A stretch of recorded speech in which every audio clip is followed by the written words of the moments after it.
vamos utilizar aqui uma chapa de zinco para formar o cilindro maior. Ela tem 50 centímetros de diâmetro por 50 de altura. A gente fez a impermeabilização dela com manta asfáltica e prendemos as duas pontas com arrebite. Aqui nós temos um tubo de PVC de 15 centímetros de diâmetro com 50 centímetros de altura. Uma enxada para fazer a limpeza e a retirada da primeira camada do solo, onde tem matéria orgânica. A rebitadeira que utilizamos para prender o tubo metálico de zinco. Marreta de borracha para fazer o acabamento da manta asfáltica. Uma régua para fazer a medição direta da infiltração. E um barrote para fazer a penetração do material dentro do solo. O experimento foi executado em uma granja nas proximidades de Parnamirim. O terreno é predominantemente arenoso. Não conseguimos com fidelidade observar as camadas inferiores do solo.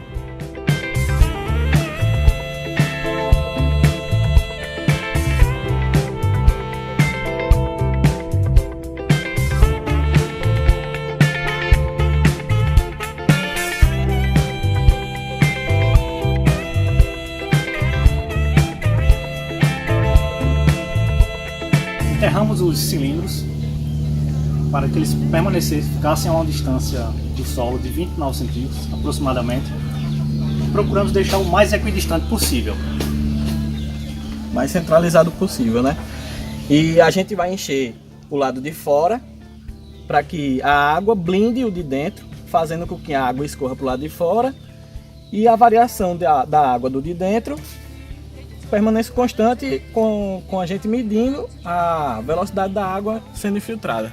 A gente vai deixar a régua aqui para a gente medir a variação de altura e a gente vai encher agora o cilindro de fora.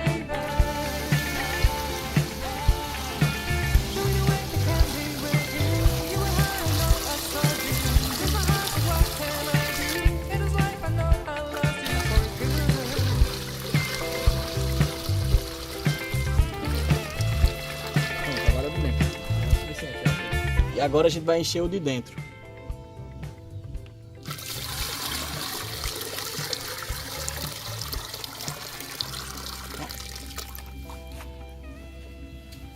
A altura, ó, tá 26.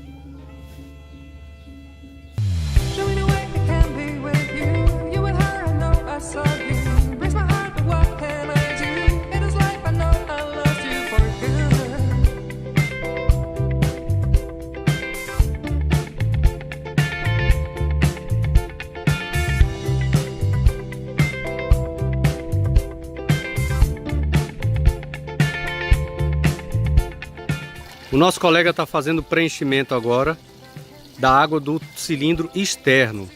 Nós estamos repondo a água, até porque faz-se necessário por conta da leitura dificultosa do nível de água do cilindro interno.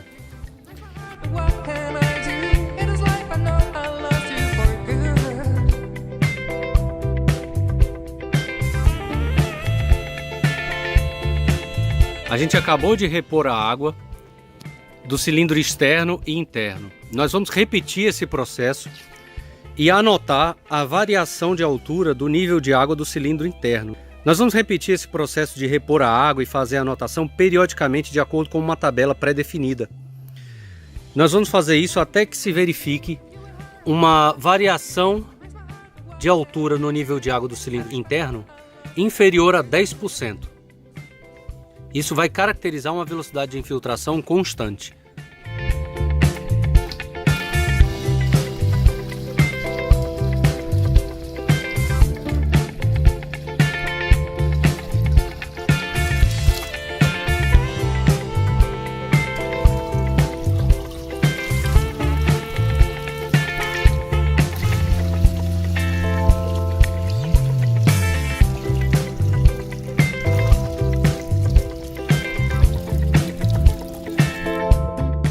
Logo após finalizarmos as leituras do experimento, colocamos todos os dados que obtivemos em uma tabela. Na primeira coluna, temos o tempo acumulado, isso em minutos. Adotamos esses intervalos de tempo baseado no ensaio que vimos em sala de aula. Na segunda coluna, temos as leituras da régua em centímetros, que indica a altura da água no tempo acumulado correspondente. Vale lembrar que em determinadas leituras nós temos dois valores. Isso porque foi necessário adicionar água nos cilindros, pois a leitura já estava ficando baixa e dificultando um pouco a leitura. Isso aconteceu nos minutos 25, 60, 90, 120 e 150. Na próxima coluna, temos a diferença de altura entre uma leitura e outra, onde se obtém fazendo a diferença da leitura atual pela leitura anterior. Por exemplo, na 10ª medição, pegamos a leitura atual e se faz a subtração da medição anterior, que vai dar 2,2. Isso para cada medição. Para obter os valores da coluna de infiltração acumulada, observando a coluna de diferença de altura, basta fazer uma somatória entre o valor atual e todos os valores anteriores. Por exemplo, na medição 10, nós pegamos o valor da diferença, 2,2, dessa medição, e fizemos um somatório de todos os valores anteriores a ele. Isso deu o valor de 12,9. Isso se faz para todas as medições. E para finalizar a tabela, os valores da coluna de velocidade de infiltração é obtida através de uma divisão entre a infiltração acumulada e o tempo acumulado.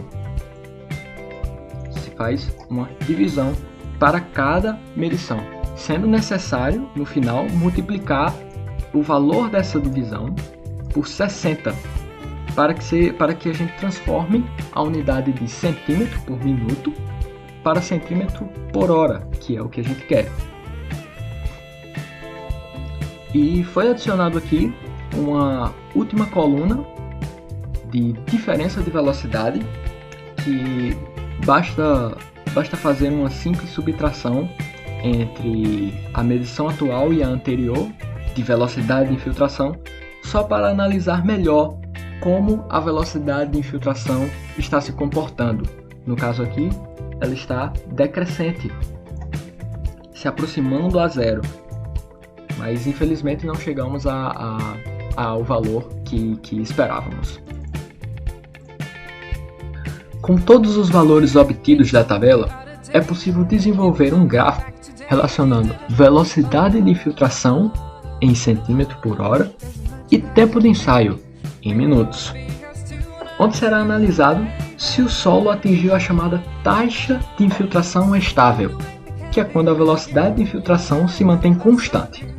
Sendo assim, notou-se que não foi atingindo a velocidade de infiltração básica, pois no final das 3 horas de ensaio, a gente percebeu uma pequena variação da velocidade de infiltração, mas não suficiente para caracterizar como a velocidade de infiltração básica, que só é considerado quando a taxa de infiltração for menor do que 10%.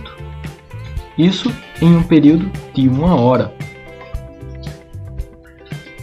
O que nos fez entender que para a gente determinar a capacidade de infiltração do solo em questão, seria necessário mais do que 3 horas de ensaio.